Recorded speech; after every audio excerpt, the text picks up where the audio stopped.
el año del caballo. Sí.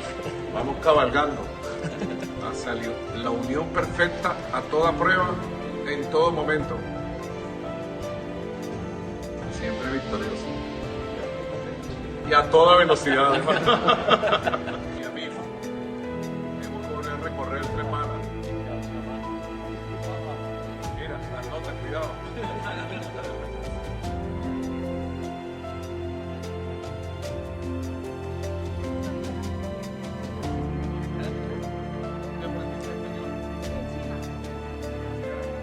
Estimado presidente, aquí pues en cada una de estas mujeres que hoy nos acompañan y las que, bueno, también nos están siguiendo a través de las distintas redes. En 24 horas, la aviación militar bolivariana abatió y eliminó 9 naves, aviones extranjeros del narcotráfico en la frontera con Colombia y la frontera con Brasil. 9, récord mundial, solo Venezuela.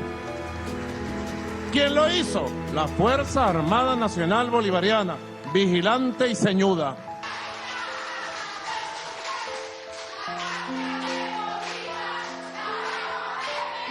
Así que Venezuela está muy bien cuidada y protegida. We're going to run the country until such time as we can do a safe, proper, and judicious transition. So we don't want to be involved with having somebody else get in, and we have the same situation that we had for the last long period of years.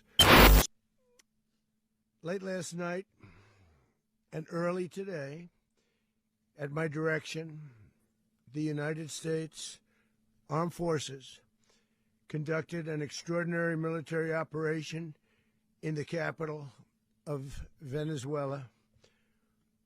Overwhelming American military power, air, land, and sea, was used to launch a spectacular assault. And it was an assault like people have not seen since World War II. It was a force against a heavily fortified military fortress in the heart of Caracas to bring outlaw dictator Nicolas Maduro to justice. This was one of the most stunning, effective, and powerful displays of American military might and competence in American history. And if you think about it, we've done some other good ones, like the attack on Soleimani, the attack on al-Baghdadi, and the obliteration and decimation of the Iran nuclear sites just recently in an operation known as Midnight Hammer, all perfectly executed and done. No nation in the world could achieve what America achieved yesterday, or frankly in just a short period of time.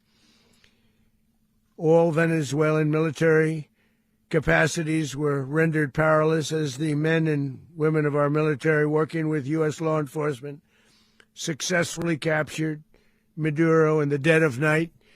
It was dark. The lights of Caracas were largely turned off due to a certain expertise that we have. It was dark and it was deadly. But captured along with his wife,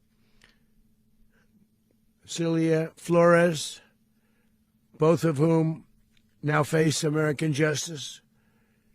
Maduro and Flores have been indicted in the Southern District of New York, it's Jay Clayton, for their campaign of deadly narco-terrorism against the United States and its citizens. I want to thank the men and women of our military who achieved such an extraordinary success overnight with breathtaking speed, power, precision, and competence. You rarely see anything like it. You've seen some raids in this country that didn't go so well. They were an embarrassment. If you look back to Afghanistan, or if you look back to the Jimmy Carter days, they were different days. We're a respected country again, maybe like never before. These highly trained warriors operating in collaboration with U.S. law enforcement, caught them in a very ready position. They were waiting for us. They knew we had many ships out in the sea, just sort of waiting. They knew we were coming. So they were in a ready, what's called a ready position, but they were completely overwhelmed and very quickly incapacitated. If you would have seen what I saw last night, you would have been very impressed. I'm not sure that you'll ever get to see it, but it was an incredible thing to see. Not a single American service member was killed, and not a single piece of American equipment was lost. We had many helicopters, many planes, many people involved in that fight. But think of that, not one piece of military equipment was lost, not one service member was, more importantly, killed. The United States military is the strongest and most fearsome military on the planet by far, with capabilities and skills our enemies can scarcely begin to imagine. We have the best equipment anywhere in the world. There's no equipment like what we have, and you see that even if you just look at the boats. You know, we've knocked out 97% of the drugs coming in by sea. 90%. Each boat kills on average, 25,000 people. We knocked out 97%. And those drugs mostly come from a place called Venezuela. We're going to run the country until such time as we can do a safe, proper, and judicious transition. So we don't want to be involved with having somebody else get in, and we have the same situation that we had for the last long period of years. So we are going to run the country until such time as we can do a safe, proper, and judicious transition.